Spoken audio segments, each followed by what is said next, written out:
food aid. When people are said to be dying of hunger,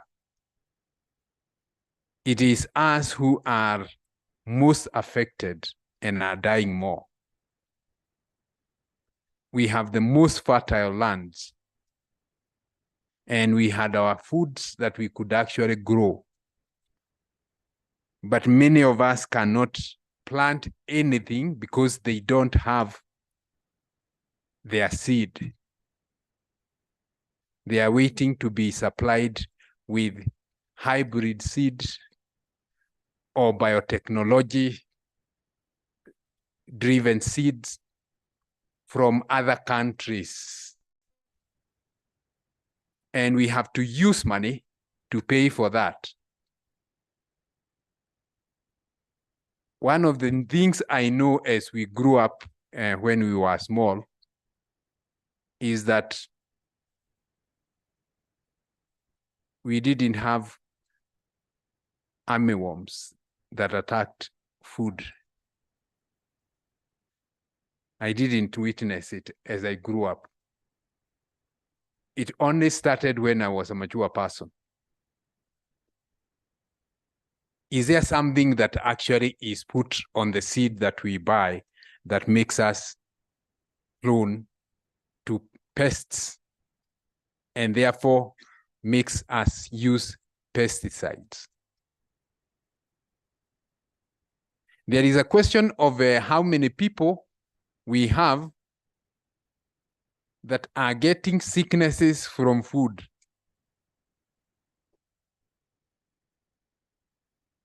And then they go and get to take medicine,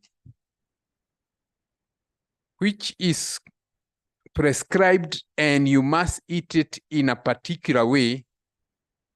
But as some doctors will tell you, that even the doctors who actually prescribe some drugs don't read the instructions, so they prescribe the wrong dosage. And quite a number of people die because of wrong dosage. Is it possible that we can go back to eating right, getting to know what foods we can eat, and or apply some particular herbs and spices that will see us not suffer sicknesses, as has been happening? Is it not something that will be delighted if local scientists from Africa come together within an organization? Karibuni sana. Our chief guest has arrived.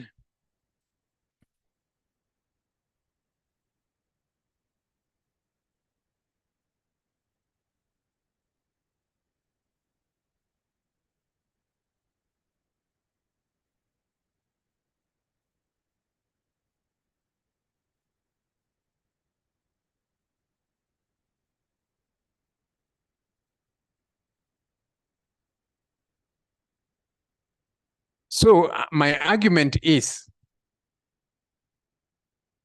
as scientists from Africa,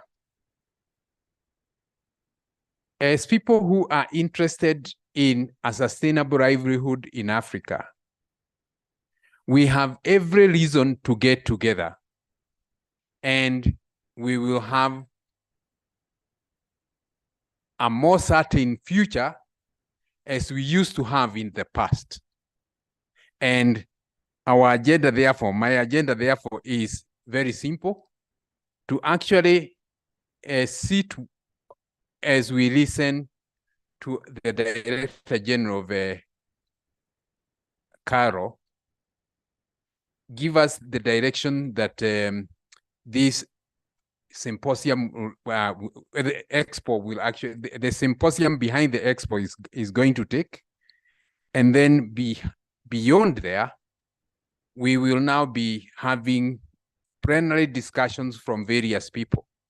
I want to say that this is a momentous day for us. I am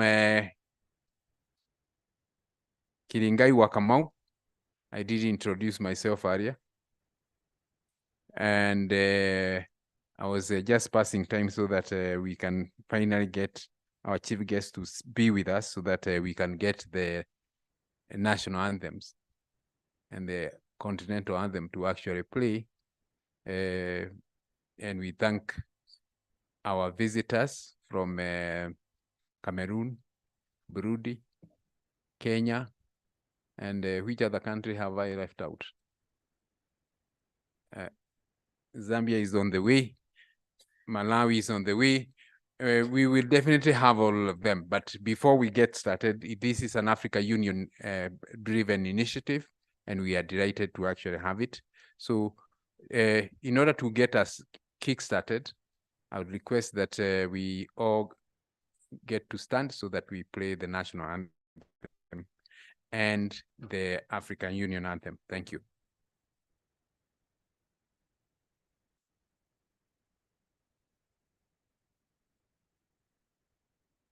Who is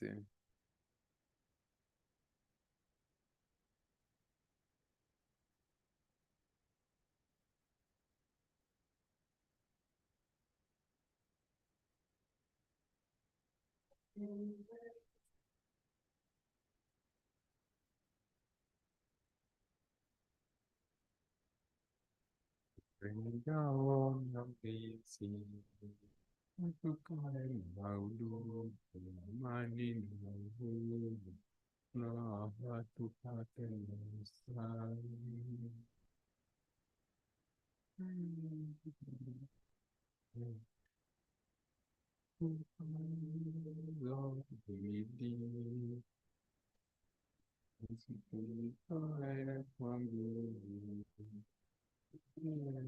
ya Kenya tunayoipenda, tuwe tayari kuilinda.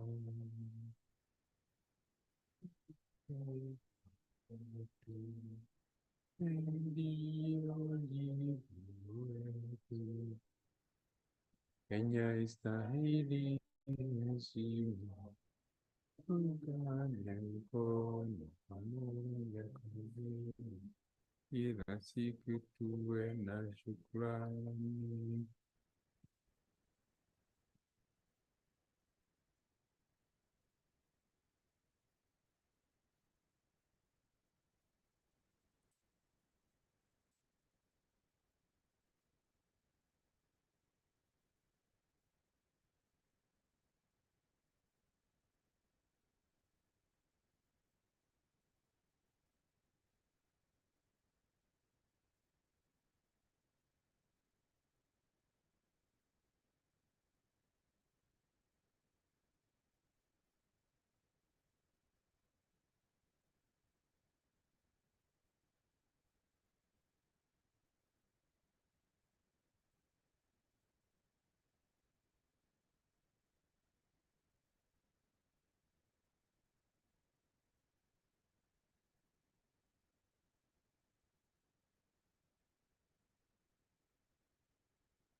Asante sana. You can get seated. And as we get started, again, I want to welcome all of you to this event.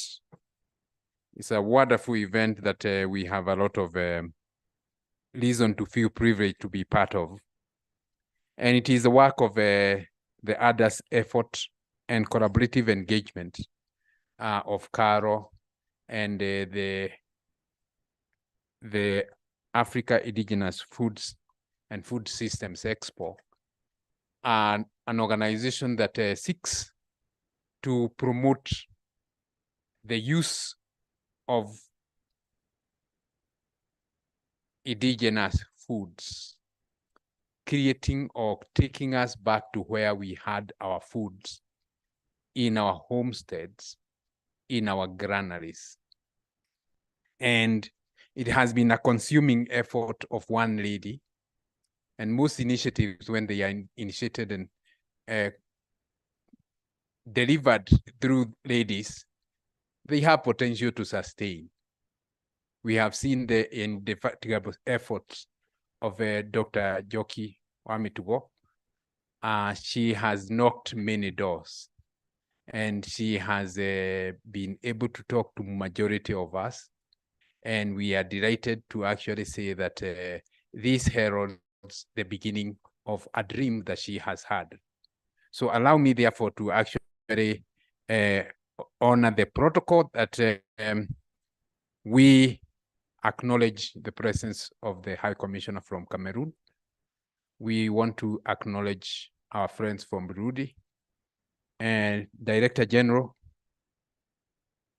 Madam Jo Kimetugo, and all the distinguished delegates.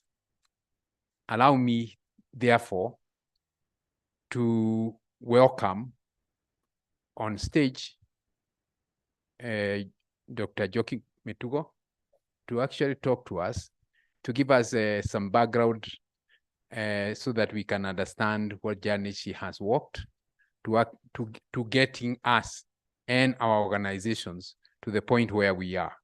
We ought to have had some other visitors that we waited, then we actually received communication that they are not going to be with us, but she will actually clarify that. So it is my pleasure, therefore, to welcome you. So, Dr. Metugo, karibu sana.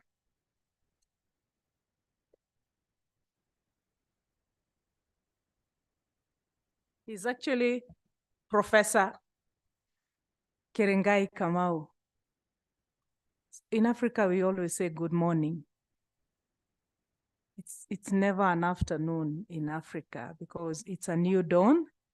And I want to welcome somebody who is wearing a hat, a yellow hat. He's Mkulima #1.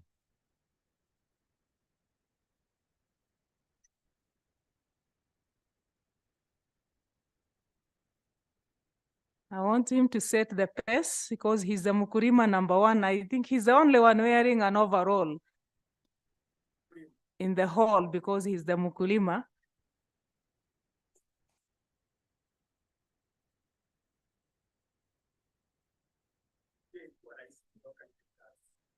Usijali, hata hapa ni Mombasa.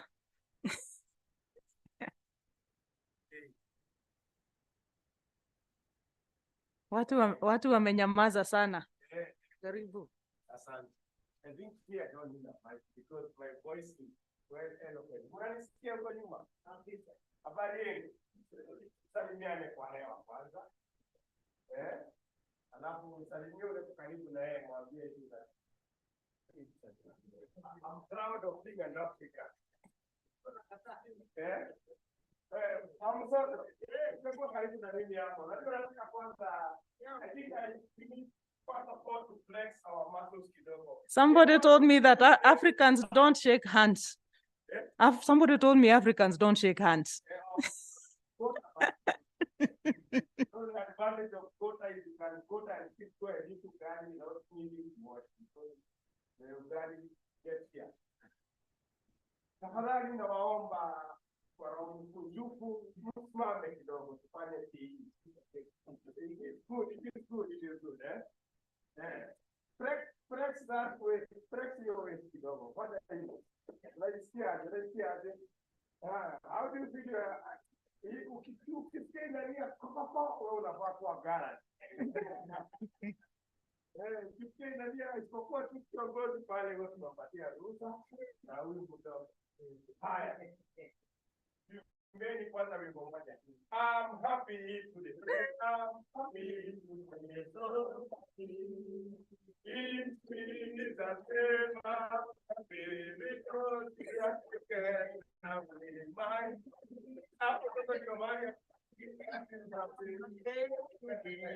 All right. My name is Njoroge. I in one favorite program called Papatiaza on Citizen TV. One of the revolutionary about comedy entertainment in Kenya.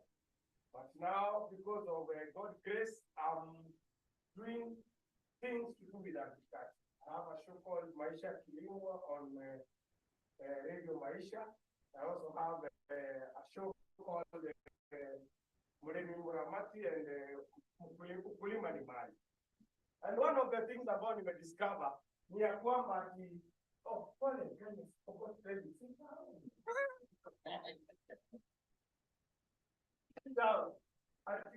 we are losing our we are losing our culture, we are losing our values as Africans, and I thank Dr. Daktari because wametugo anatuambia we have to restore the granary. Unajua kwa granary ulikuwa ukiingia uwezi kosa kama ndizi, uji ile kawaida. There's something that was so special about a home that had a granary. And the granary is one of the biggest things ya Mwafrika ambayo ilikuwa ni lazima ukienda kwa boma ya mtu hilo utapatiwa maziwa. Kuna nyama inaweza wekwa pale ikae hapo karibu a year or more. Pia kuna asali huko, kuna mahindi. Yaani ukipitia kwa African home, you definitely could not live without getting something in your stomach. And I'm also challenging our mothers. Akina nyinyi. Yaani kuita watoto wetu majina said, inaitwa Michael Jackson.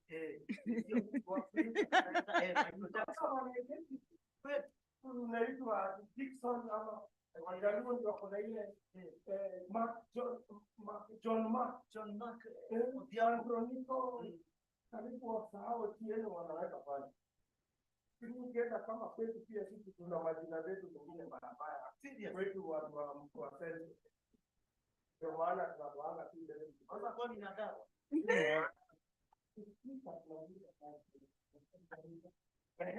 Sasa wewe unaenda hapa Kiambu nasikia mtoto anaitwa Wajo.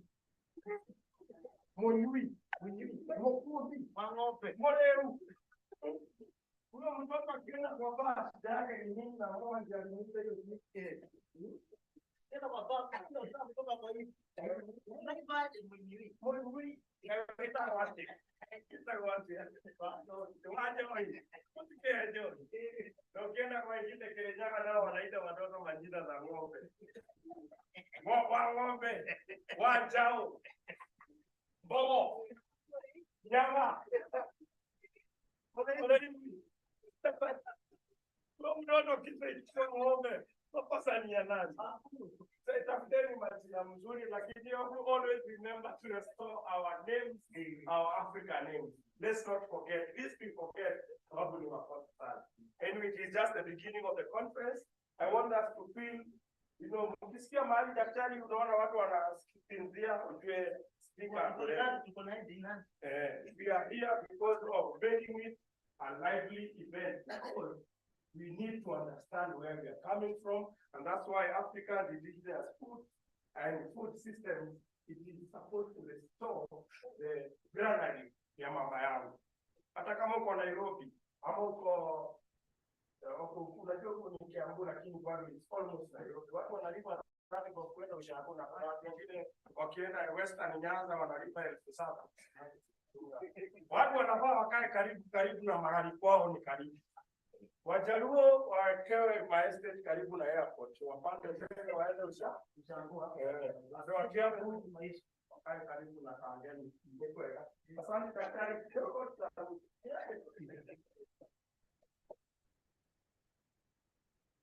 My brothers from Burundi, that's how we do it in Kenya. We laugh at our situation. We laugh when we are excited. We laugh even when we are mourning. But the bottom line is that we are restoring the granary in the African home. And those of my age understand what a granary is. But before we talk about restoring, it's always good to know where we are coming from. How did we get here? What is making us now sit and talk as Africans? And I don't like using the word Africa because Africa is also a label we were given. We are actually Alkebulan. That's who we are, sons and the daughters of the sun. That is why Africans, we are not affected by the sun. We dance with the sun. We use the sun. It's unfortunate that we have so much sun, but we are not utilizing it. People who do not have the sun, they're using the sun energy. Us who have the sun are using, I don't want to say the source of energy, but I think it's a high time we sit together and we negotiate, and that is why the African Union, we are working together so that Africans, we start speaking in one voice. There is a thread that has been there, and we thank our ancestors that we are waking up to a realization of where we have been put. And right now, everybody is talking about minerals in Africa. The talk is about minerals. And the good thing is that our mineral reserves are inexhaustible. But when we are now focused about minerals and fighting over minerals, there's somebody who is taking our land and growing food for themselves and exporting the food. And then what are we getting back?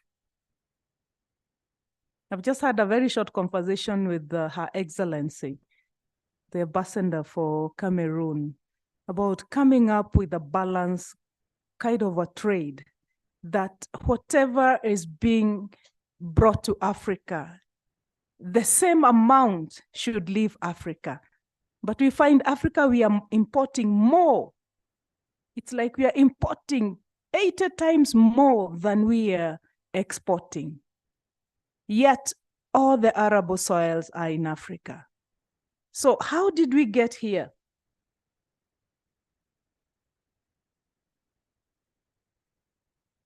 In our study, we found something we call food colonization.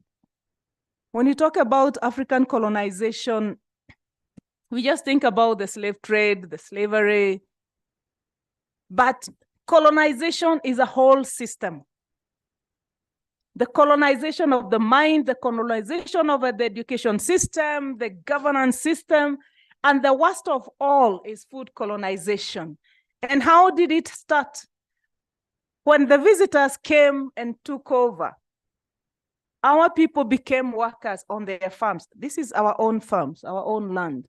And they had to make sure that our people worked without getting tired. So they had to introduce a crop that was full of starch and carbohydrates so that the Africans can work without getting tired. Nowadays, we assume that all Africa, our staple food is maize and beans. That is not our staple food. And when it rains, we are running to plant maize and beans. Then we wait for 9 months. Is it, Professor? Maize takes about 9 months. Beans takes about, the variety we are planting is between 6 to 7 months. A year has 12 months. So if there is crop failure, it means the whole community starves. So we got to understand why were these foods introduced into our diet. They were to make us strong because we were a source of labor to the West. Wheat In every African home now, there is wheat, and we are really consuming wheat. And we did a study trying to know how did wheat end up being in an African menu. And if you go back, we realized that the Native Americans were the first people to grow wheat, and they were growing it for their horses, because the wheat was giving their horses stamina. So during slavery, the African slaves were fed on wheat, that is the bread, to make them strong and work for longer hours. So it was not about them being provided for with food, but it is being fed for the purpose of working and producing for their enslavers.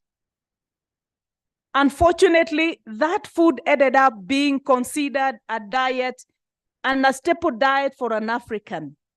So we are eating wheat, that is gluten, which is detrimental to our health, and we are eating maize, which is also not very good for our health, because they are just two foods that are meant for stamina. They're carbohydrates. So the ancestral Alkebulan, that's the African, participated in agriculture. Nowadays, we are going to school to learn agriculture. We are going to school to learn how to grow food. Professor, I'm not attacking you. I know you are a professor in agriculture. But and whatever we are learning, it's not what is beneficial to us. Modern agriculture has become more of an introduction of chemicals rather than technology. We have chemicals for everything, but technology is slugging a bit in Africa. So food colonization is what has brought us where we are. I know these photos are common in all African countries. There's no African country that can say they have not experienced people queuing up to be given relief food. And we get excited when organizations, Western organizations, are giving us aid.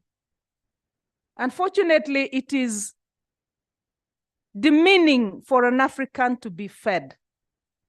I remember when we were growing up, my mother always told us that they used to have a very rude language if you dare eat a neighbor's house, because an African is not supposed to be fed. An African does not beg for food.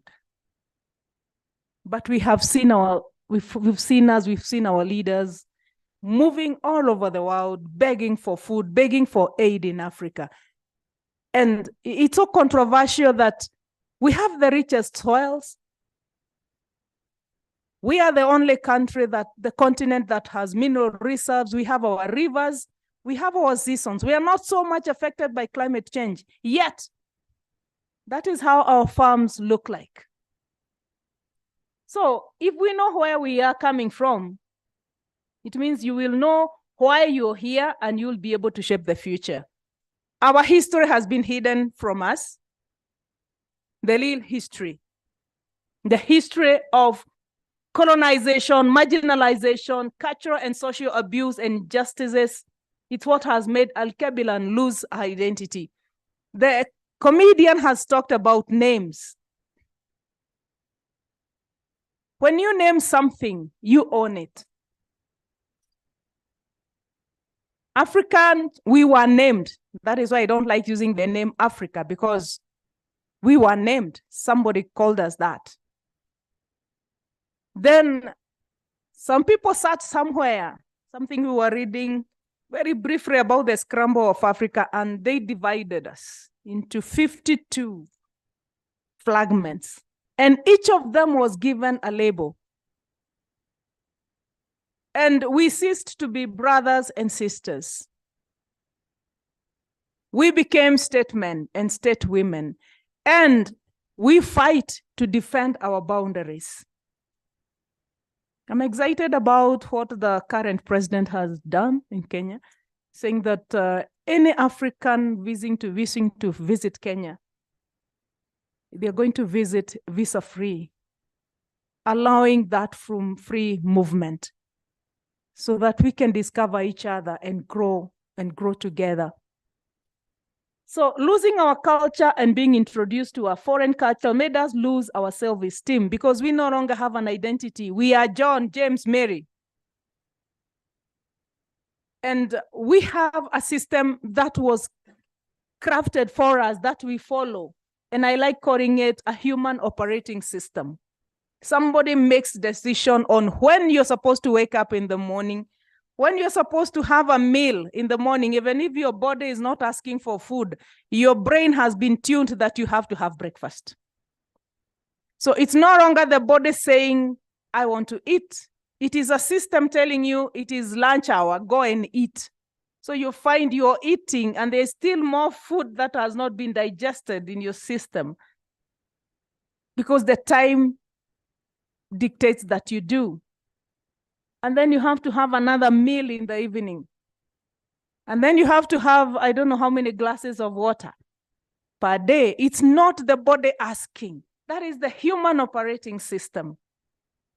And then our people looked at seasons. I'm going to show you. But nowadays, we look to the West.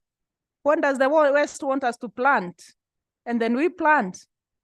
What is the West saying about the seeds that we have? And then we welcome the seeds and we plant them. So a system, the human operating system is a system that dictates that removed food from the home and put that food in the market. That we no longer farm for food, we farm for the market. So food became a commodity as opposed to necessity. So it's about growing for the market, growing for the market, growing for the export market with its standards, but not growing what we have to eat and what we have to preserve for the seasons when we don't have rains. So we grow food for the market, then pass through the next market to buy food. I've been asking so many people, can somebody make that statement make sense to me? Because this is what we do, and especially here in Kenya. We grow food for the market. I come from central Kenya, where we have a lot of horticultural crops, the cabbages, the potatoes, the carrots. And you find somebody who has 5 acres of farm. They have 2 acres of carrots and 3 acres of cabbages. And then they sell. And then they go to the market and buy food. It doesn't make sense. And I hope by the end of these 3 days, we'll have made sense out of that. So when we study and we talk about modern farming system, it's not about making life more comfortable. It is an introduction of harmful chemicals on our farms, destroying our soils, and at the same time, poisoning our food. This is how I describe modern farming methods. Right now, we have a chemical for every kind of a vegetation. Because these are our vegetables, and I will, during my presentation tomorrow, I'll go through our African vegetables. 100% of our African vegetables have been classified as weed. And there is a chemical to destroy every type of weed and only saves that particular crop. If you have planted maize, there is a chemical that will destroy everything else around that maize and save the maize. I need scientists to help me understand how comes that maize is not destroyed. And if you had planted your indigenous maize next to that specific species of maize, your indigenous maize will be destroyed. But that one will remain. That has given me sleepless nights. I'm not a scientist. It has given me sleepless nights. If it is potatoes, that chemical will save the potatoes and kill the beans next to the potatoes. How is it working? How is it crafted? So We need, in these 3 days, discuss how we can talk more about applying technology in our indigenous systems, as opposed to use of chemicals. Technology is there to help us, but chemicals destroy us. And I was asking someone, I was not very good in science, in chemistry. I was told that if you mix 2 chemicals, there is a reaction. So our bodies, we are eating chemicals, and then we have medicine, which is actually a chemical, to counter that chemical that we have consumed. And we expect to get well. So the body becomes the reactor. So modern farming method has brought a creation of a food industry and a pharmaceutical industry. And a food industry is not about food. It's about chemicals. It's about processed food. And then the food industry creates a market for the pharmaceutical industries, because whatever we are eating is going to help to destroy our bodies. So the pharmaceutical industry is there to solve that problem. And I like giving a simple example. All the diseases that our people didn't have, or rather, the diseases that our people had have our native names. If you talk about diarrhea, our people used to diarrhea in our language in Ekoharo. It was there. And many others. But they are specific ailments, and then people nowadays, they're being called lifestyle diseases. They have a very beautiful name, lifestyle diseases. Like when I was growing up, they were considered to be diseases of the rich people, because they are the ones who could afford wheat and could afford sugar. Actually, in my age, sugar was a reserve for the rich. So it was kind of stylish to have diabetes. It was kind of stylish to have high blood pressure. And that's why they were called lifestyle diseases. But nowadays, it's like every home in Africa has someone suffering from diabetes, has someone suffering from cancer, has somebody suffering from cholesterol, has someone suffering from hypertension, high blood pressure. And it's all because of what we are consuming. And the pharmaceutical industry has a solution for that. So when we talk about food and food system, we got to look at the whole Alkebulan food system. The Alkebulan food system was clearly defined from seed propagation, the crop and livestock production, post-harvest handling, and there was always storage at the home. It was very rare for an African to go to market to buy food, but they would trade with food. They would use cassava, yams in exchange for livestock, but they could never ever sell what they don't have. And that is why there was a granary in every African home to make sure that that home is provided for. Our seasons, every season was defined with a crop for that specific season. Nowadays, every season is for maize and beans. When it rains, maize and beans. But if you go to the different African countries, they have a name for each season. There's a season for millet, and it is named as per that season. There is a season for beans, and it is named as per that. And you could not plant millet during the beans season, and our people knew why. Because of the rains, because of the weather. So our food system was climate focused. Nowadays, our food system is market focused.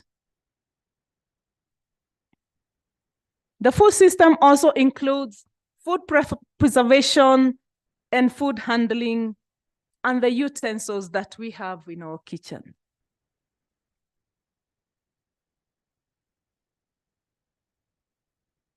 Clay cookware versus aluminum and steel cookware. And the question is, I always ask, because these are metals and metal melt. What effect does these two metals have on our bodies? I hope within these 2-3 days, somebody will answer that, because that has been a headache to me. These two metals. In the kitchen, women, we use steel wire to scrub our sufurias. And then we cook with the same sufuria that has been scrubbed using a steel wire. I don't know whether there are some particles of steel wire that are left in the pot, and then we eat it. I was talking with a doctor friend of mine and was telling me nowadays, if you do an analysis of most of the Kenyan blood is full of metal. That if you put a giant magnet, hang it somewhere, all Kenyans will be attracted to that magnet because we are full of metal. You're consuming a lot of metal, and metal is not digested. So our people used clay. We need to ask ourselves, why are the Chinese taking clay from a place known as Mokoroine and taking it to their country to make cookware? And here we are. We don't have an industry that is making cookware out of clay. So in conclusion, when we talk about indigenous knowledge on food and food system, we mean sustainability. We are able to sustain ourselves. Why? Because we plant a specific crop at a specific season. Our crops are fast maturing, 3 months, 4 months, 5 months, they mature. And then affordability. Our people can propagate their own seeds. I don't know, and I don't understand why we have to expose our people to buying seeds every time they want to plant. Because we are not allowing them, we are not helping them to propagate their own seeds. I grew up at that time when my mother would propagate seeds for every crop. Potatoes, sweet potatoes, maize, beans, and there was a way she was selecting them. This is for eating, this is for storage, this is for planting. And then health and nutrition. And if our governments can support us, it means the big burden that the government has on health issues will be lessened, and that allocation can be used somewhere else. Because we are sick because of what we eat. Our bodies are full of gluten, our bodies are full of metal, our bodies are full of chemicals. And then economic development. We need to work with our young people who are innovators and help them to come up with the production line, especially for the cookwares. The technology, the farm implements. Why do we have to import farm implements? You know, our young people are there. We can support them as Africans. And they can come up with their own production lines. And then we use modern technology-based farming as opposed to chemical use. That is the conclusion that I have. And that is why I'm saying we need to restore the granary in the African home, because the granary is the heart of the African home. This is where we propagated seeds. This is where we kept, we stored our food. This is where we kept our ripe bananas. It meant that every family was fed. An African family was respected as per the size of the granary. So this was an introduction. I would like to welcome each one of you. And I would like to do a short introduction, if Professor, you allow me, and to appreciate our neighbors who have come to be with us. Her Excellency, the Ambassador for Cameroon, please stand up and just say something to the crowd.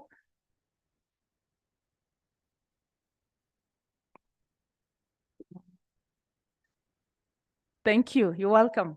We are coming to Cameroon. Our brothers from Burundi. Is there a sister from Burundi? That is serious. We'll give you some sisters from here. Thank you. Thank you. The leader of delegation is Isaac. He'll have a time to introduce his team. I know maybe later in the afternoon or tomorrow morning, we'll have Zambia, Malawi, Uganda, and Ghana with us. So welcome. So thank you so much. I would like to give back to Professor Kiringai, who is the moderator. Thank you. We must appreciate a lot of effort has gone into preparing that and thinking through what actually is needed. But many people, and I want to recognize another professor in the house, who is my colleague and friend, Professor Mwangi from Murang'a University. I didn't say that we have quite a number of people from Murang'a as well. Watu wa Murang'a oye. I can see we did not let this event down. We actually came with quite a delegation from Murang'a. And Professor Mwangi will tell you that when we tell people what we know and we carry our notes, we keep those notes ready for the next event, which is another lesson coming next year.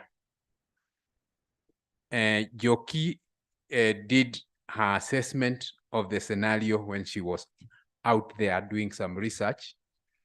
And she then went to work in a county government.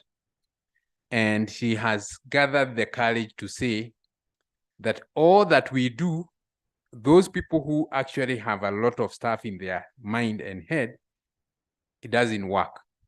So she's creating a movement that we are ready to support, those who are shaping the lives of others.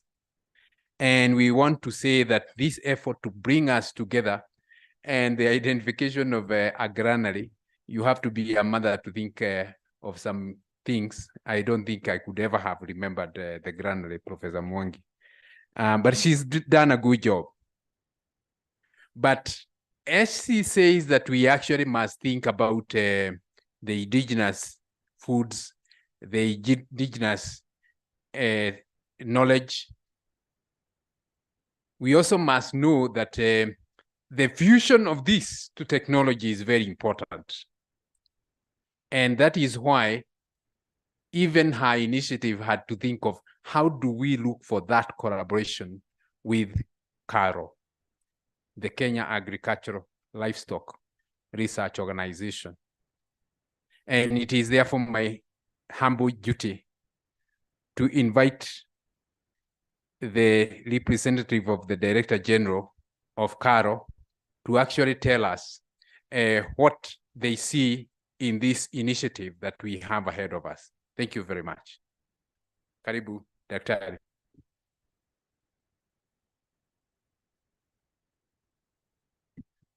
Good morning to you all. I am glad to be with you today. I will start by my introduction. I am Dr. Benjamin Kivuva. I work for CARO. I am an assistant director in charge of crop production and seed systems in CARO. And I'm here to represent the Director General of CARO, Dr. Eliud Kiringai. And maybe before I read his speech, I would like to maybe make a few comments. And I want also to recognize that this is a big meeting because it is carrying participants from several countries. It is having professors. It is having ambassadors. And it's also having experts in the areas of various crops. and most also is also having farmers with us. So this is a big meeting, and the agenda is also big. So let us take it seriously and carry forward the agenda. CARO is Kenya Agricultural Rights Research Organization. It is an organization that is mandated to do agricultural research in Kenya by the law. And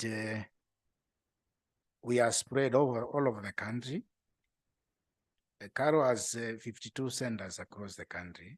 I think we are in almost all the counties in this country. This country has 47 counties, and the CARO is in 40 of the counties, if not more than that. And what we do is we do research for animal and crops. We package that technology and we disseminate that technology together with the partners to the farmers or end users.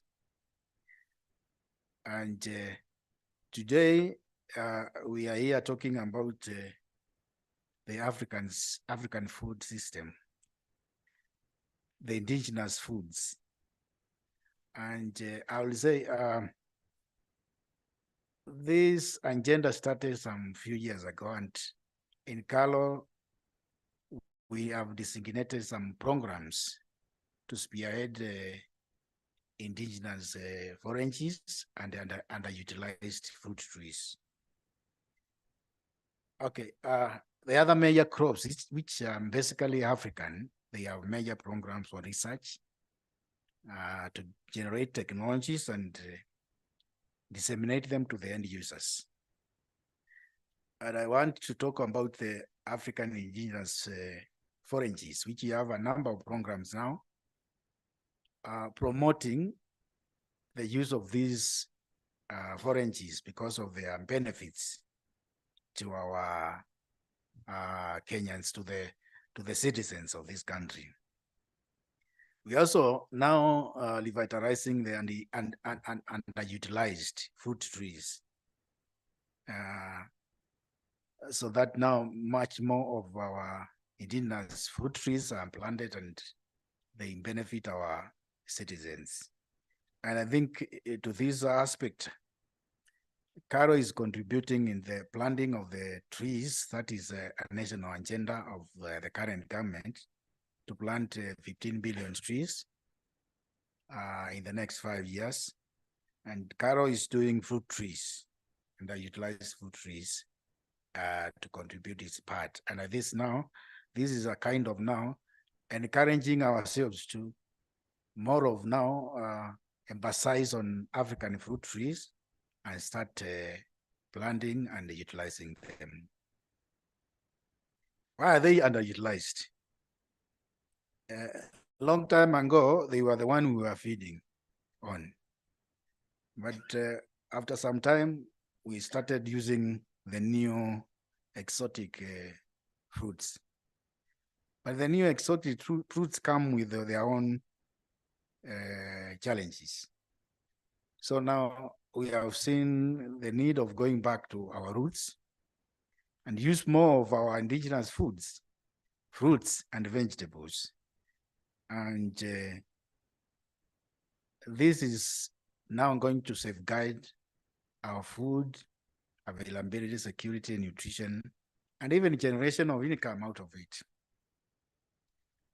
And if we look like, we think like an Africa is a whole. There is the African Free Trade Area Agenda of 2063. And this is what I think the leadership in our various countries are working towards, to integrate Africans as one, think as Africans, eat as Africans, and partner with other continents as Africans. And I think all this are coming down to our agenda today. How can we improve eating our African foods? So with that, those are my remarks. They are not the remarks of Director General. And if you are recording, please don't put them there, because you can now record what I'm going to speak to read. So now on behalf of the Director General Caro, I'm going to take you through the speech by the Director General of Caro. So the distinguished guests, honored delegates, esteemed participants, ladies and gentlemen, I think it's still good morning. It's afternoon now. Oh, okay, it's morning in Africa. It's my honor and a privilege to extend a warm welcome to each one of you to this remarkable gathering dedicated to celebrating Africa's rich heritage in indigenous foods and sustainable food systems. I'm delighted to see such an esteemed gathering of experts, stakeholders, and enthusiasts committed to celebrating the rich diversity of indigenous crops and traditional food systems across Africa. It is an honor to have with us today esteemed digitalists from Burundi, Zambia, and I think Malawi and Ghana would be joining us, who have also come to take part into this enlightening discourse. I extend my heartfelt gratitude to each of you for gracing this occasion with your presence. I would also like to express sincere appreciation to our organizing committee, partners, and volunteers whose dedication and hard work have brought us together for this photo event. African indigenous food systems are not just a source of sustenance.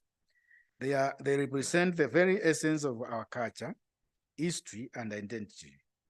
They are a treasure of traditional knowledge passed down through generations, embodying the wisdom of our ancestors in cultivating crops, preserving biodiversity, and fostering resilience in the face of adversity.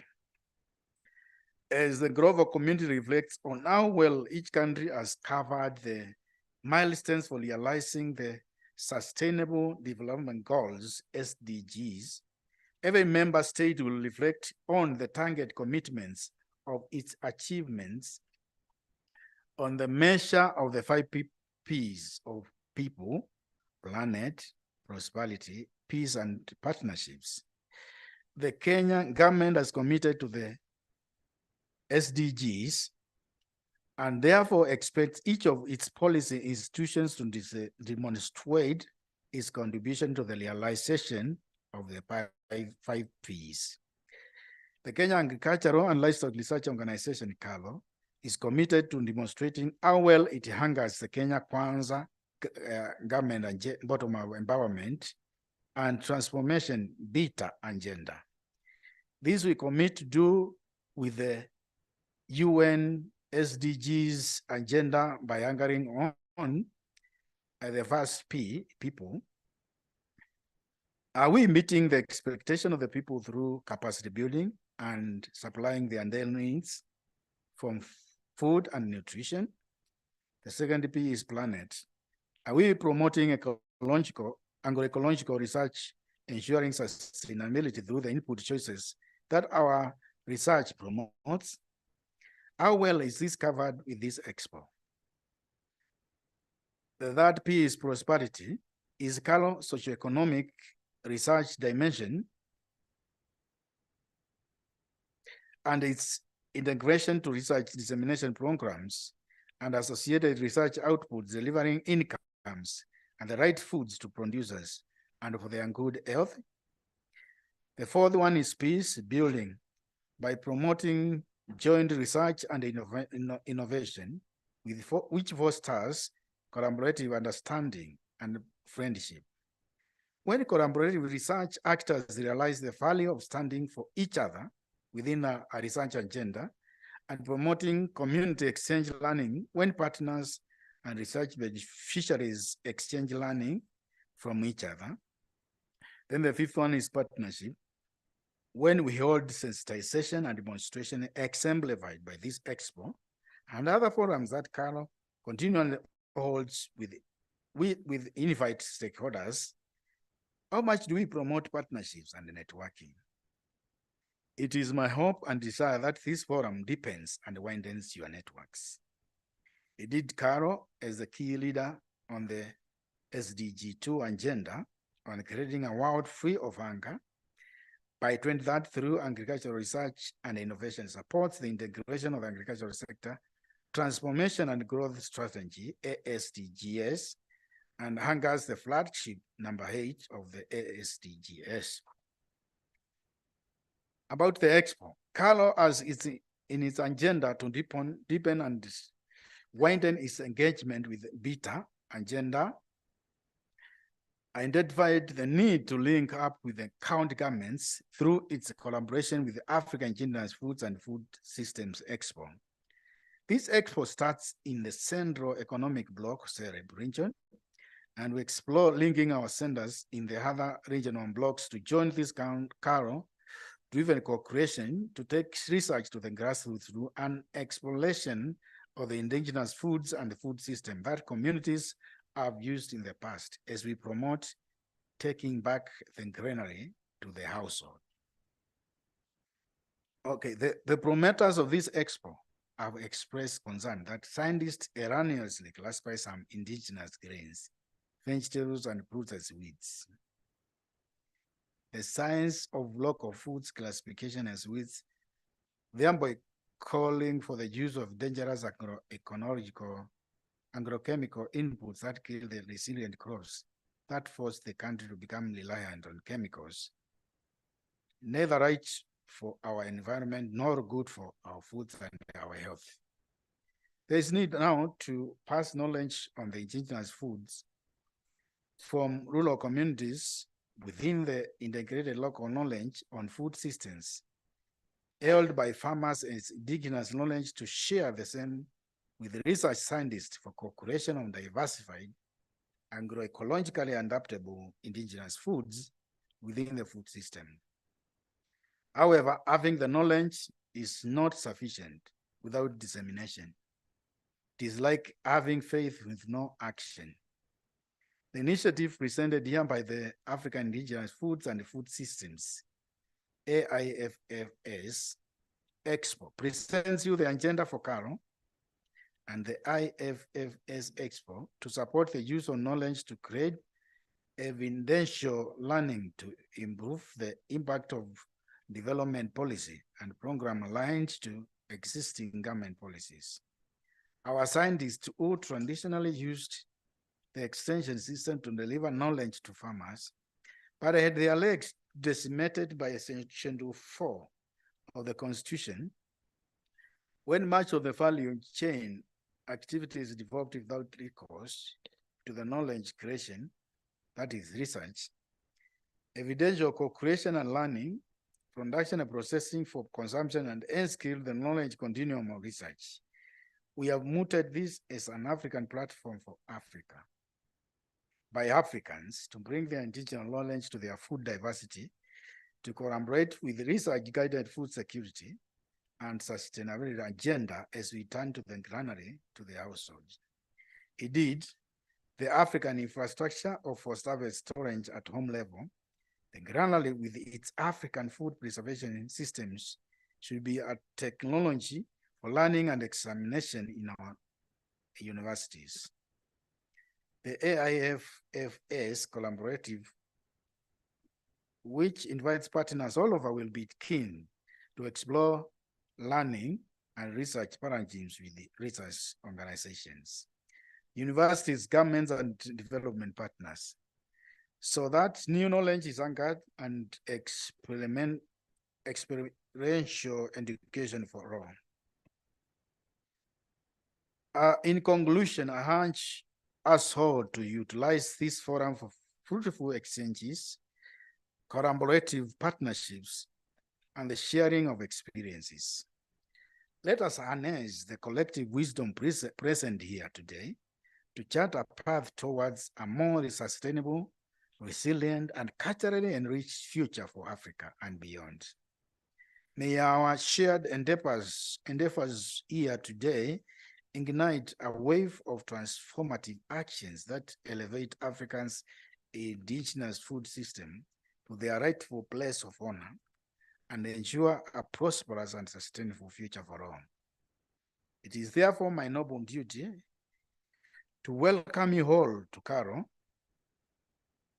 Muguga, the angry city that Karo is ready to co-create with the county government of Kiambu and joined other research initiatives of AIFFS Expo with our research centers and institutes. Thank you.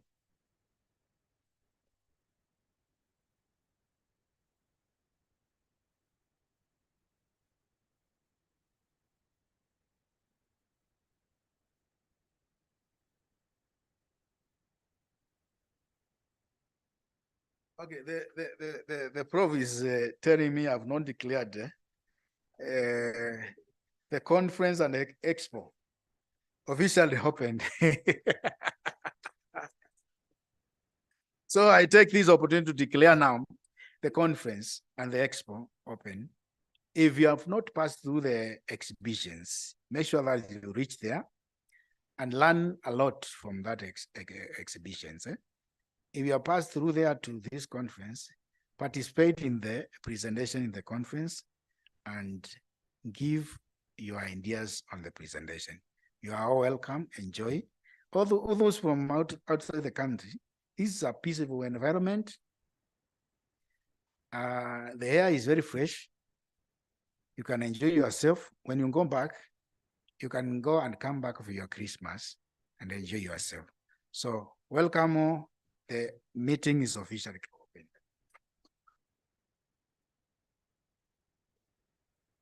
open. I want to apologize. I have my Professor Getro Wainaina. He's also a member of the people who are behind the Agri-City agenda in Kiambu. So when it was mentioned, and I actually saw a head that is close to mine, in terms of how arid it gets, I remembered I didn't recognize his presence. He's my senior at the University of Nairobi, and I'm humbled that he's actually decided to join us here, and he'll be making his presentation later, maybe tomorrow. But the presentation from the DG was definitely quite apt. The challenge has been thrown to us, and he has told Africa we must get together.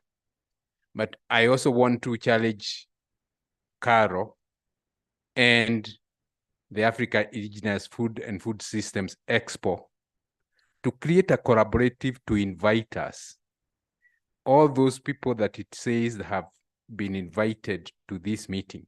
We want it formalized so that when we are going to the next expo, we are going as partners. I would like to see our colleagues from Cameroon as being researchers also coming in and joining us so that we can create a movement that is driving the agenda on independence of relying on imported seeds. We have to create our own initiatives in Africa. We have to be the people who are guiding what Africa should be. The business of relying on global multinationals that are bringing in seeds that are creating challenges to us should be now I think that we actually only look at from the collaborative dimension, because we cannot do away with the biotechnology, but we can borrow what is good in it and ensure that we are working together. And this is a time that researchers in Africa are also saying, we want to stamp our authority on how food research is taking place in our soils and the other dimensions that are associated with that. And this collaboration is challenging the academia, I believe, and we will actually be also inviting you to allow us to also create an academia leaning dimension to this agenda So Joki will be inviting you in Muranga. I can see Professor Mwangi is there, and he actually whispered to me that the next Expo will most likely be hosted in his university. And I said I will make sure I communicate that one before he does, because I know many people will actually have comments about what we have listened to. Let us now interrogate the presentations that we have had from our host, Dr. Mitugo and Benjamin, and let us now say what it is that you actually think we also need to take into consideration going forward, and what you actually learned that you may want to give as a comment to whatever we have. We have a few, we can give ourselves another 30 minutes of question and answers, and then we proceed for lunch. We don't have a roving mic, or we do?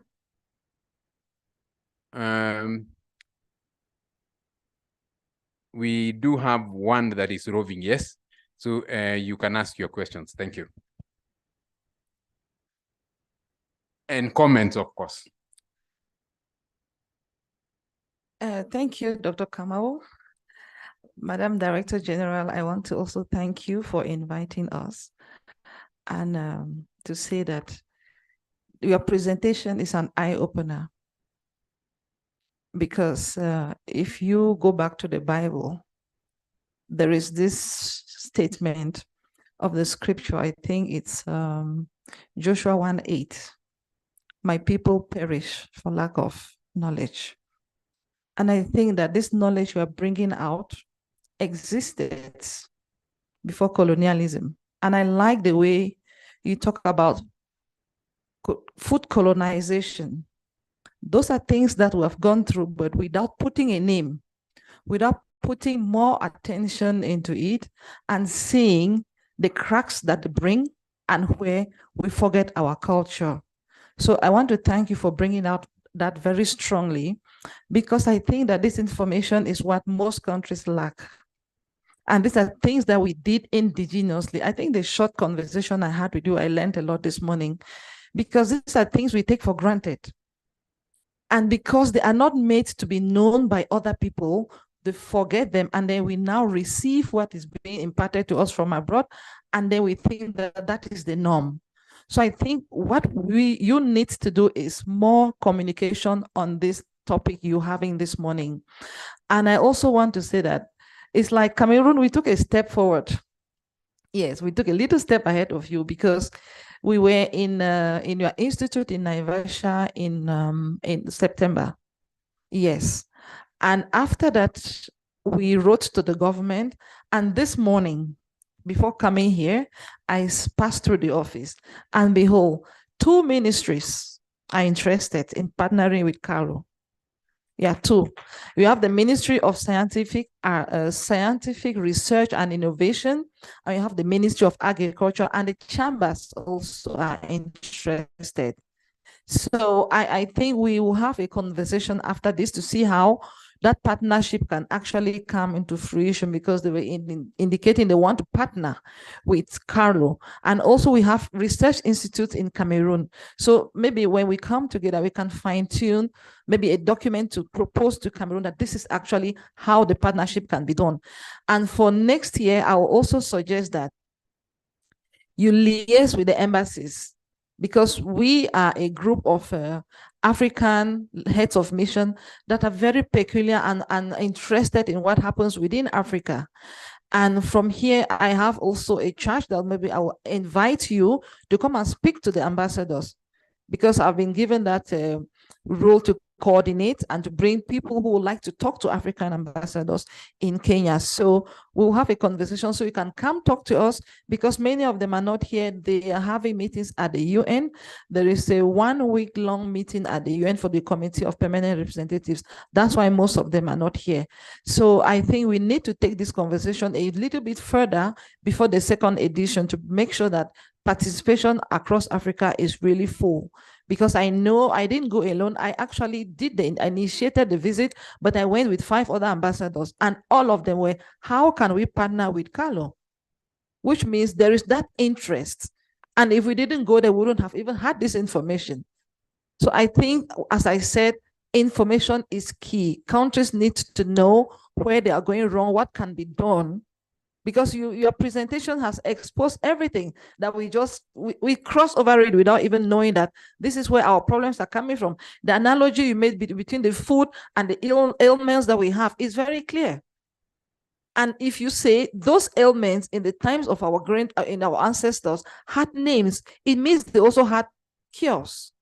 Yeah. So now we have forgotten all that part, and we are now focused on modernity. What is it bringing to us? And the big pharmas are there, as you said. So they give you the illness and they give you the medication that further kills. If you see something like cancer, for instance, have you ever seen someone who is 100% cured of cancer because the cells are eradicated in the treatment? But we have local products, we have local herbs, we have things that we used to do in the African tradition that cured all of these illnesses. So we need, this is a wake-up call, and I'll only urge you to please make it louder. Yes, maybe at the level of the African Union, to make sure that the African Union takes this as an African agenda to reintroduce our indigenous foods and food systems. Thank you very much.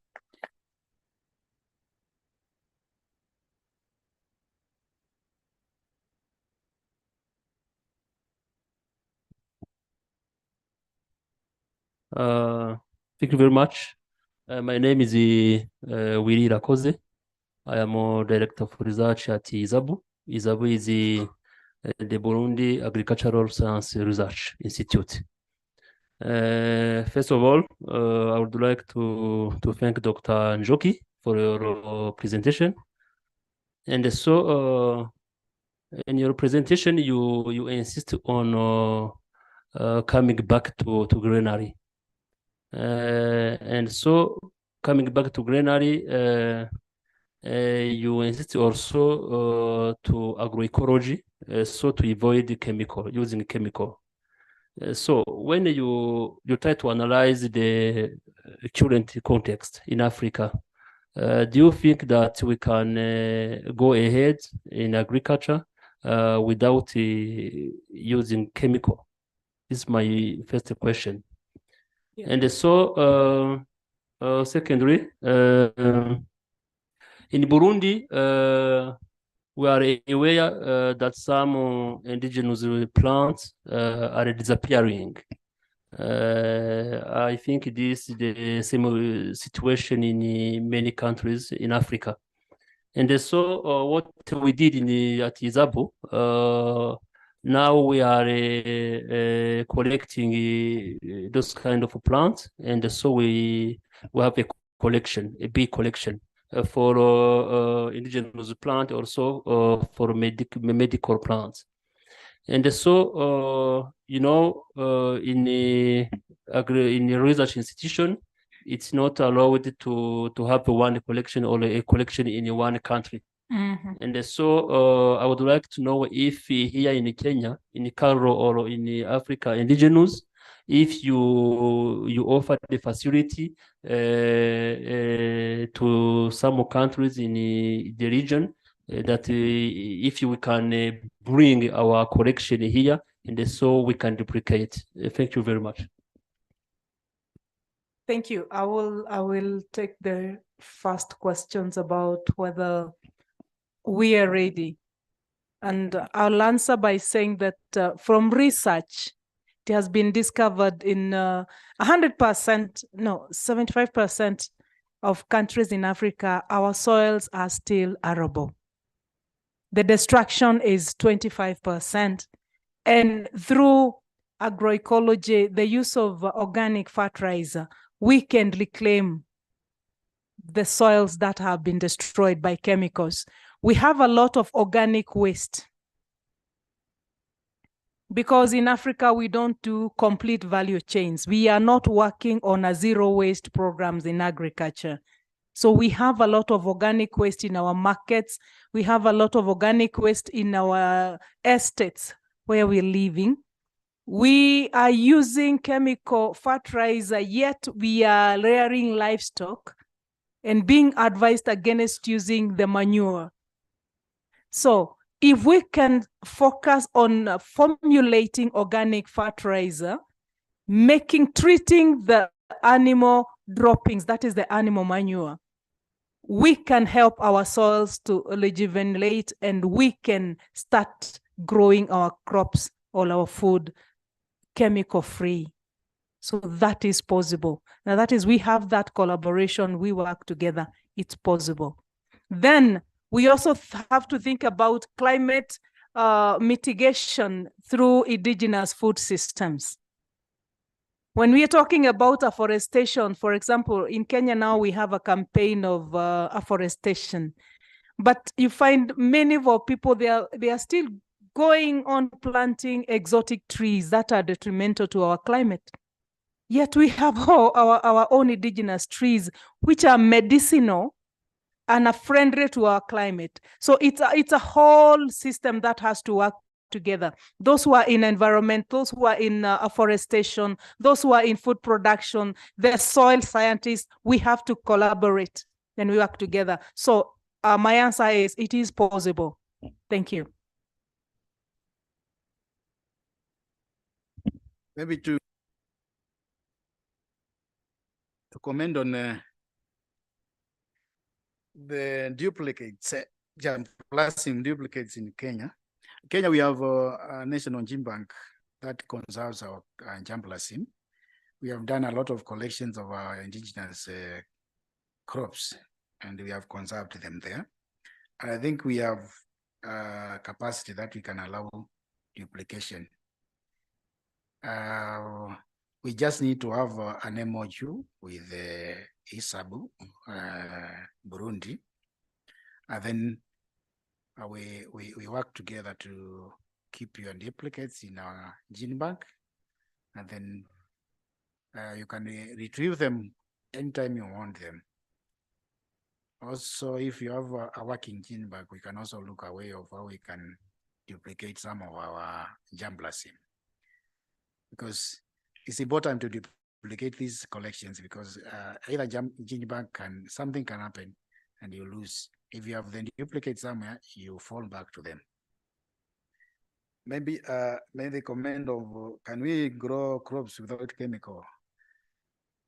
To some extent, yes, because if you look, you use natural enemies, they will still help the crops to grow. If you also use tolerant varieties or fashions of the crops, they will still grow. If you give them a good nutrients, soil nutrients, they'll be tolerant to the pests and diseases better. So to some extent, yes. And maybe a comment from the ambassador. I think this is a good initiative to work together with the Cameroon Research Institution to take forward this agenda of African food initiative. Maybe we can talk later to see how we can initiate that with Dr. Njoki.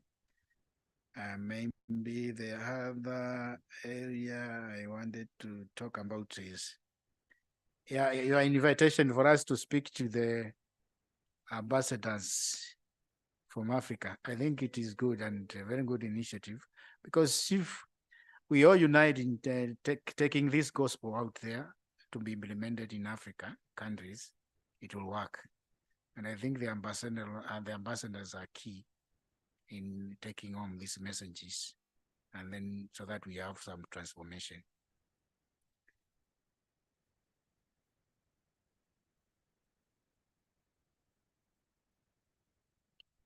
Anyone else with a comment or question? Professor Mwangi wants to say something at the end there.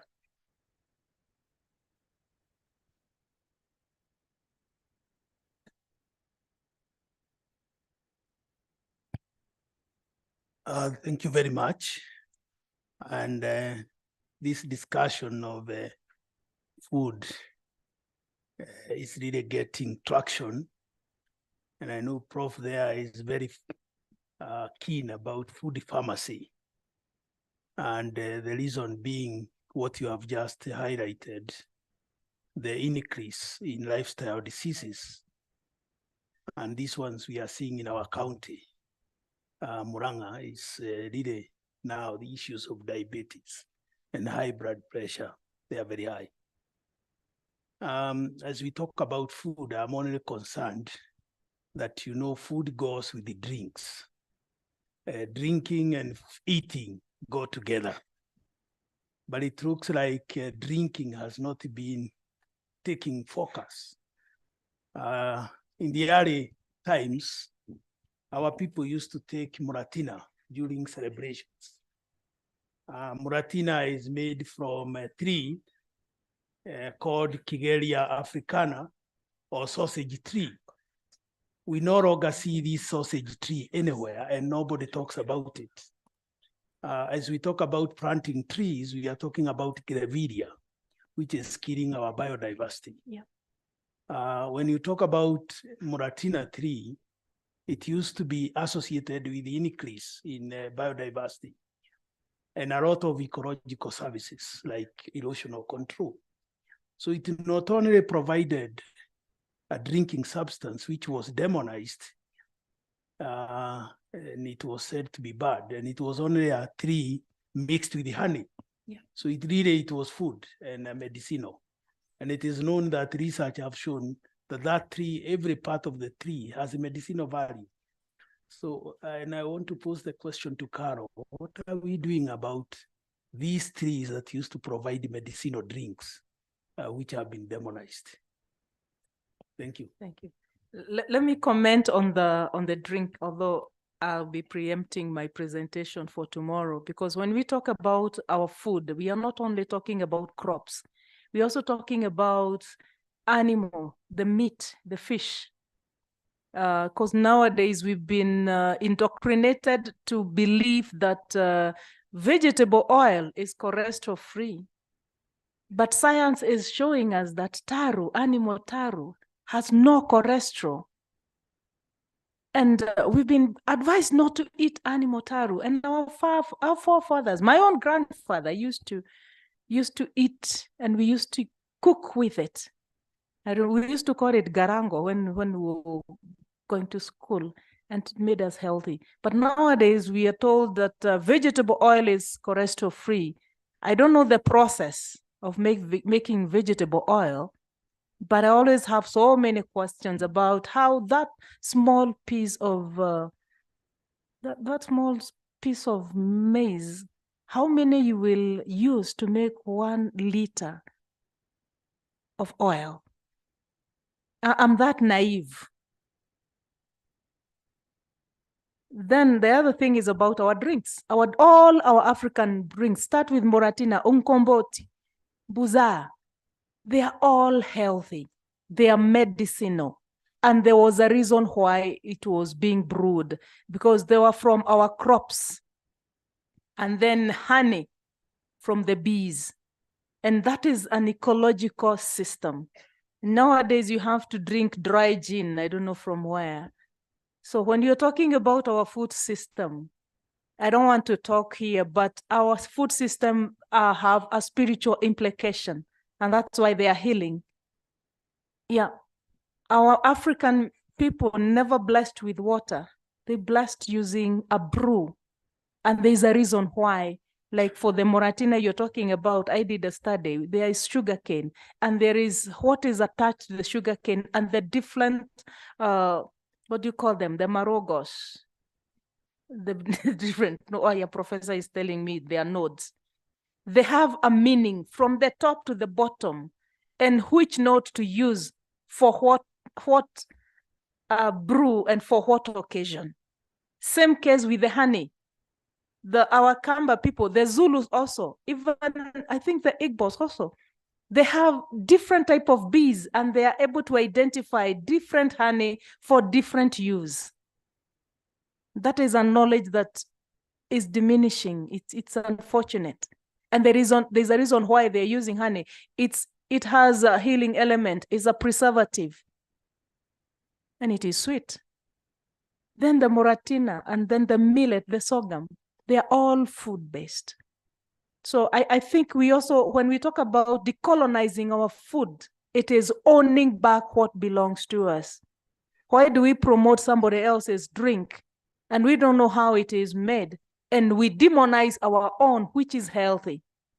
Yeah, so I hear you, Professor. So I think this journey, Your Excellency, it's a long journey and we're going to walk together. We have to decolonize Africa and we need to feed ourselves. Thank you. To add on what Joki has just said is that medicinal and the aromatic plants are very key, and we have them in Kenya. But they are the enemies of these plants is urbanization, new settlements, and this charcoal burning thing. I went to Maasai Land, Kajiado, the other time, and they slaughtered a goat and they roasted, and they told us we must eat because we were visitors for them.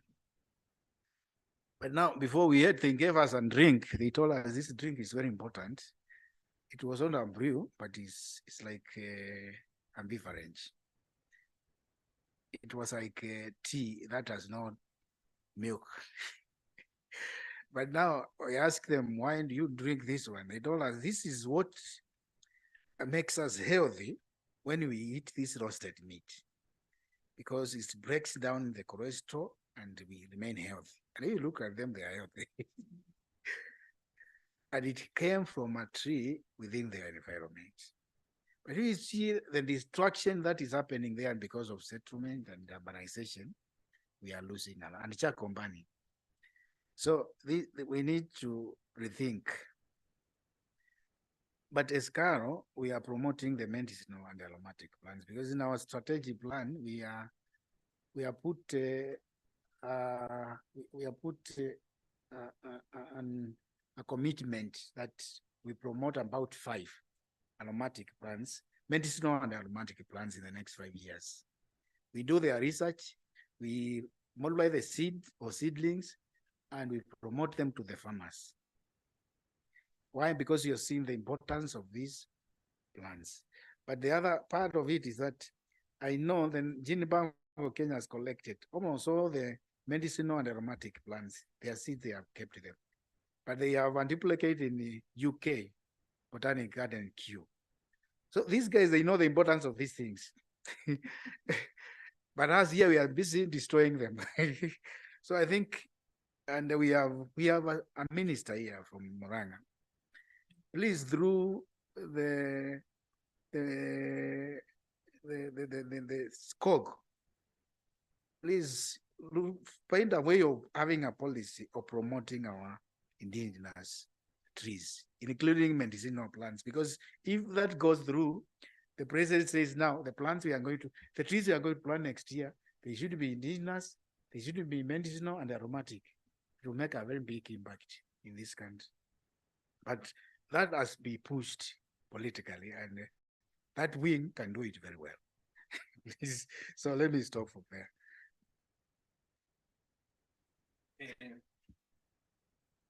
Thank you very much, Benjamin. And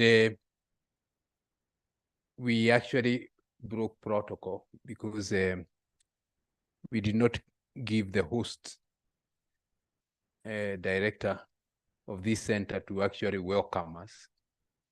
So I am definitely going to give David an opportunity to greet us. But I want first of all to say that I am delighted to tell you that Senator, we have a drink in Kenya called Senator. It is from sorghum. So when you are taking it, it is our own product. And I'm not telling people to drink. Prof, you should actually also try. But Muratina is also good. It's also good. I was in Kisumu last week, and I went through the whole plant is actually from the garden sorghum, which is I think a research product of Caro. So we are saying that there will be a lot of coordination and integration of the research from our research institutions and the traditional knowledge carriers coming together, and we see how we can actually create something that is more long-lasting. I want to say that we are going to be blessed to go for lunch with a statement from Dr. Legut. Karibu sana mzee. Good afternoon, everybody. I think mine is just to welcome you. And you know, it's challenging when your boss has stopped. You can't talk much. So I'm David Lelgut, the Center Director of Food Crops Research Center in Muguga. And this compound, we have other centers within the Muguga complex. Where we are now is Biotechnology Research Institute, and I don't know whether the hosts are not around, but they allowed us to use this place. It's another institute, and we have another institute, the Veterinary Research Institute on the upper end. If you have time, you can tour the complex and see what we have. And we have the gene bank. He has mentioned the gene bank, where we store all our genetic material resources of the country. So let me not talk much because my boss has stopped. And you know, when your boss has stopped, I might negate him and I'll be punished. So with those few remarks, I welcome you all in Muguga, and let's enjoy our lunch and the rest of the expo, the rest of the conference. Asante.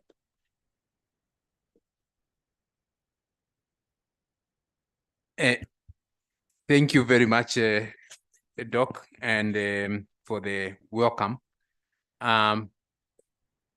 Always you want to live the history of an event like this one. So I've been reminded to request you to, as we walk out, before we actually go to lunch, we will have a group photo out here at the entrance.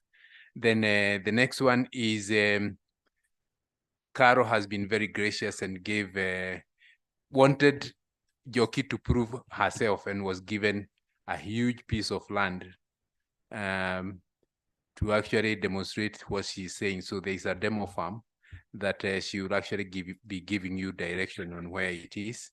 The direction these days is you do not just tell people, you also demonstrate to them what it is that you are doing. So in future, this will actually be a center that will actually be promoting now this indigenous knowledge. And the challenge by Caro to the AIFSS is to do the same in all the centers where Caro has various research areas that it is doing, so that we can have another stream of indigenous technologies coming up. So for those of you who are young and are looking for possibilities of what you can do to prove yourself, the lab exists, and the people to support you and back you so that you can grow. We have researchers in Caro, they can mentor and support you. They may not have a budget now, but the way to create a pathway for funding for activities of this nature is to start, and then money follows good acts. So I can guarantee you there will be money. On the challenge to the county governments, and I'm representing all of them here, and I talked to the CEC for agriculture in Kiambu, and he promised me that he will join us. There were some issues. We always firefighting in counties, so he's fighting one fire. We are normally the fire brigades. So once the fire is out, he will actually join us. Asante.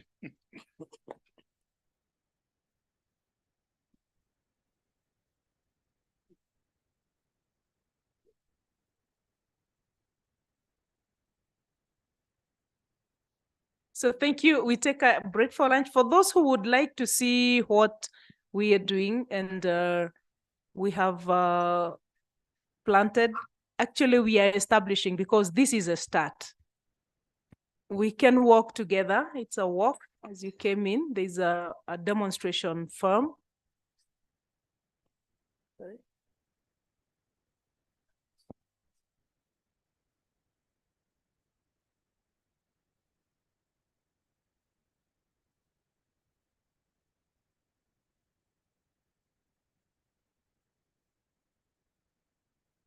Yeah, he's saying we are consulting, and he's saying that for the visitors, and especially those who have come from other countries, we have lunch for you. We can walk now. That's what Professor has told me. We can walk now to the farm, and then we come back, have lunch, and then have our afternoon session. So thank you so much. You're welcome.